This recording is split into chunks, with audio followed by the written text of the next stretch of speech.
आपको ये कहानी बहुत अच्छी लगेगी, खुद भी सुने औरों को भी सुनाएं।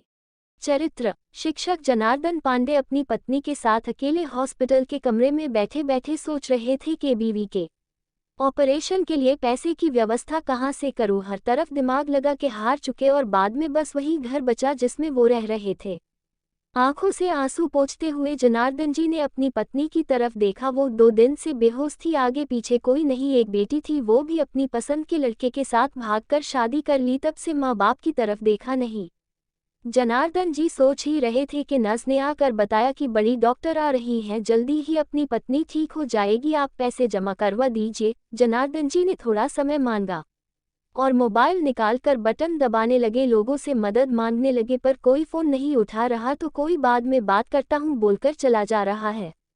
जनार्दन जी कमरे के बाहर आकर गहरी सांस लेते हुए वार्ड बॉय से बोले, आप जरा मेरी पत्नी को देखना, मैं आता हूँ। जनार्दन जी एक दुकान पर ब्याज का पैसा मांगने गए, लेकिन दुकान वाला उनकी हालत देख उनको सुनाने लगा, वापस कहाँ से करोगे पांडे जी, कोई नोमनी लाओ तभी मैं पैसे दे पाऊंगा। बगल में खड़ी कार से एक दुबली पतली महिला जो कि पांडे जी को देख रही थी तेजी से उनको आवाज लगाती है, लेकिन पांडे जी बिना कुछ सुने तेजी से हॉस्पिटल की तरफ जाते हैं और वहां पर रोते हुए विनती करते हैं कि मैं पूरा पैसा जमा कर दूंगा, बस इलाज में कमी न हो।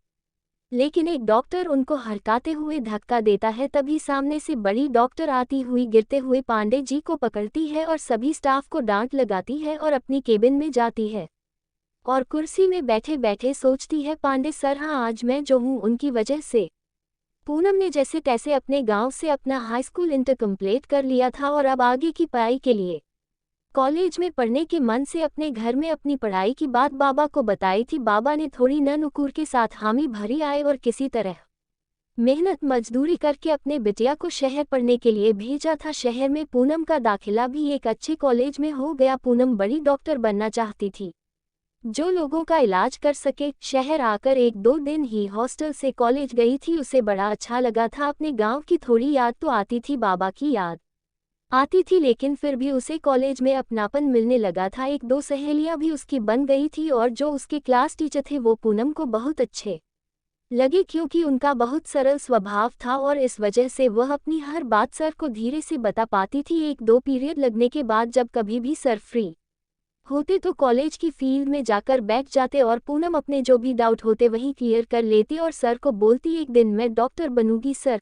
वो पूनम को बेटी की तरह मानते थे, पूनम को पैसे से भी मदद करते देते, लेकिन ये बात किसी को अच्छी नहीं लगती थी। उसके गांव से 1000-2000 जो बाबा भेजते, जो कम पढ़ते थे, सर देते और बोलते, पूनम जब तुम कमाने लगोगी पूरा पैसा वसूल लूंगा। 1 साल बीत गया, पूनम का परफॉर्मेंस भी अच्छा रहा। एक दिन सर के घर में पूजा थी, कुछ स्टाफ के अलावा पूनम को भी आमंत्रण दिया था। सभी स्टाफ के जाने के बाद सर ने कहा, पूनम रात हो गई है, अकेले कहाँ जाओगी, थोड़ी देर रुको, सब सामान व्यवस्थित करके मैं चलता हूँ, छोड़ देता हूँ। सर ने कहा, खाना खा लो और मिठाई वगैरह भी पैक कर लो। पूनम ने खाना खाया और सर ने भी खाना खाने के बाद पूनम को कुछ गिफ्ट देकर हॉस्टल में छोड़ा।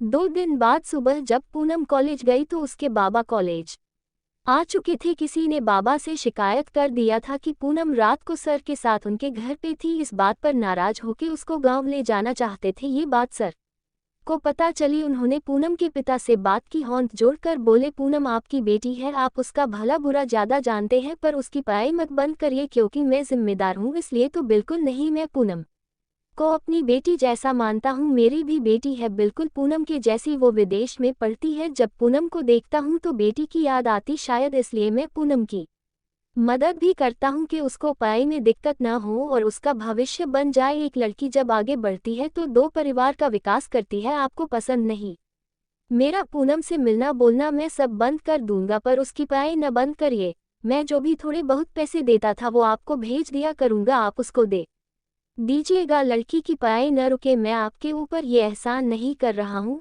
बस ये समझ के दूंगा कि मंदिर में कुछ प्रसाद दान दे रहा। सर के बहुत समझाने के बाद बाबा ने कॉलेज पूरा करने दिया था। पढ़ाई पूरी होते ही आगे की पढ़ाई के लिए फेलोशिप भी मिल गई और दूसरे शहर जाने के बाद गांव और बाबा तो साथ रहे, लेकिन सर का साथ छूट गया। पर आज इतने साल बाद सर बाहर लड़ क्यों रहे थे? वो तो बहुत शांत और सरल थे। तभी केबिन में न जाकर बोली, मैडम वो ऑपरेशन कैंसिल करते हैं, बूढ़ा पैसे नहीं जमा किया है, ऊपर से स्टाफ से झगड़ा कर रहा वो अलग। तो आपको इस शहर में कहीं घूमना हो तो आप जा सकती हैं। पूनम, जो कि स्टडी किया है, बहुत सीरियस है, उनके को जान को खतरा है। नर्स ने कौंध कर बोली, मैडम खतरे के बारे में उनको सोचना चाहिए, पैसा भी नहीं जमा किया, ऊपर से आपने भी देखा न कैसे झगड़ा कर रहा था स्टाफ से हाल में। पूनम को पूरे मामले को समझने में देर नहीं लगी। नर्स से बोली, जल्दी से मुझे मरीज के कमरे में ले चलो। पूनम जैसे ही कमरे के गेट पर पहुंची तो देखा सर पत्नी के हाथ को पकड़ के रो रहे थे और माफी मांग रहे थे। पैसे के अभाव में मैं तुम्हारा इलाज नहीं करवा पाया, आज घर बेच रहा हूं लेकिन कोई खरीदने को तैयार नहीं है। आज जब अपनी बेटी नहीं है हमारे साथ, जिसके लिए तुम जेवर तक बेचकर उसको पैसे भेजती थी। पूनम आंखों में आंसू भर के सर के कंधे में हाथ रखते हुए बोली, मैडम का इलाज होगा सर। सर ने देखा, दिमाग पर जोर डाला। सर मैं पूनम याद आया, कॉलेज में आप पोस्टेड थे। अरे हाँ, तुम इतनी बड़ी हो गई, खुश रहो, जीती रहो। आए सारा स्टाफ कमरे में आ चुका था, सबकी आंखों से आंसू रुक नहीं रहे थे। इतनी बड़ी डॉक्टर रो रही थी। पूनम आपकी पूनम सर, डॉक्टर पूनम हो गई है। आज मैं जो भी हूँ आपकी वजह से सर। स्टाफ को डांटकर तुरंत ऑपरेशन की तैयारी करो। तेजी से पूनम सीजर करने के लिए जाती है। पूरे हॉस्पिटल में काम ने स्पीड पकड़ ली थी। आधा घंटे बाद पूनम सर के पास आकर बोली, मैडम एकदम ठीक है सर।